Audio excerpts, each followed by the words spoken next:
Personal power. And next to the words personal power, write down what it means. Personal power means the ability to act, the ability to take action. That's really what separates people. The ability to take action. See, how many of you have ever had an idea for a little gadget, a little device, a little something you thought the whole world would probably buy or use? How many have had an idea for something like that? How many of you same people walked in a store 6 months later and found your idea was stolen? There it was on the shelf. Right? Almost all of us have had that experience. Now, what was the difference between you and that other person? Was the difference talent? Was the difference intelligence? No, the difference was action. The difference was personal power. When I looked around at people in this culture succeed on a really massive scale, on a large scale, the thing that became apparent right away as I began to look at it is they all had the ability to take action. They had the ability to use what they knew. Many of them didn't have a lot of talent, did not have a lot of skill, and yet they used what they did have and they produced outstanding results. That's really what separated them. I mean, have you ever heard of a guy named Colonel Sanders, for example? Yeah. Colonel Sanders became a super success and changed the eating habits of this country. Why? Because he would start out when he was young, because he had lots of capital, because he had lots of marketing education. Is that how he did it? No, were any of those true? No, none of them were. Colonel Sanders started when he was how old? 65 years old. At age 65 years old, he got his first Social Security check, and it was for $99. And the bottom line is, he said, I'm going to change this. Now, what resources did he have? Well, he had one thing. He had a chicken recipe that a lot of people liked. That was it. Nothing more. But he also had something called personal what? Power. He took the idea and he did something with it. So what he did is he immediately went out and started talking to people. He hit the streets and he walked in the first place and he went, hello, my name is Colonel Sanders. I got the best chicken recipe in the whole world. My chicken recipe is better than anything you've ever tasted in your whole life. And you know what? I don't even want any money for it. All I want to do is give it to you. And then all I want you to do is to pay me a percentage of the profit that you make on every piece of chicken you ever sell for the rest of your life. Now, what do you think this guy said? Oh boy, I've been waiting for a fat guy like you with a white beard and a white suit to come in and sell me his chicken recipe. You think that's what he said?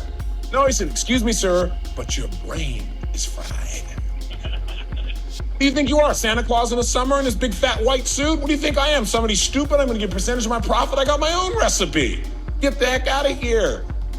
Now, a lot of people would have quit there. But Colonel Sanders had a thing called personal what? Power. So he went to the next person. And guess what? They threw him out too. Guess how many no's Colonel Sanders got before he got his first yes? 1,009 no's before he got his first yes. 1,009. How many of you after about 500 no's would say, I better check my recipe?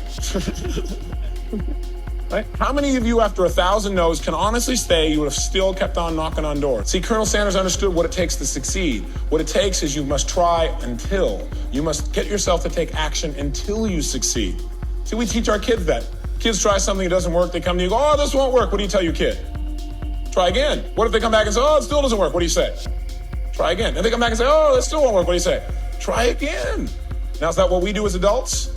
No, we go try something, we don't succeed. If we try again, we make sure nobody knows about it because we don't want them to know that we failed, right? I mean, how long do you give your average baby to learn how to walk? How long do you give your average baby to learn how to walk before you shut them off and don't let them try anymore?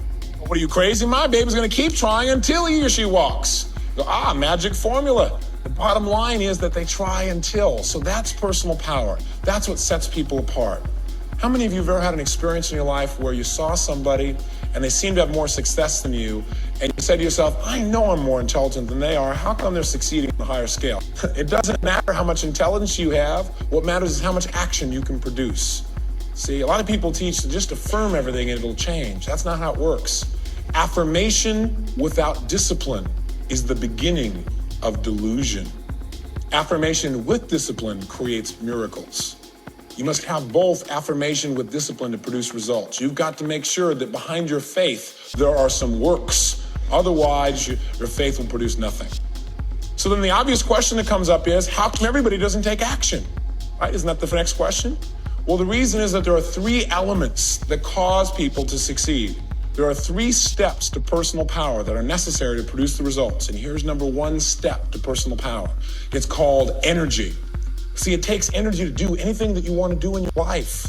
And if all you can do is barely make it through the day, you're probably not going to be trying to figure out how to make your life work in every way possible.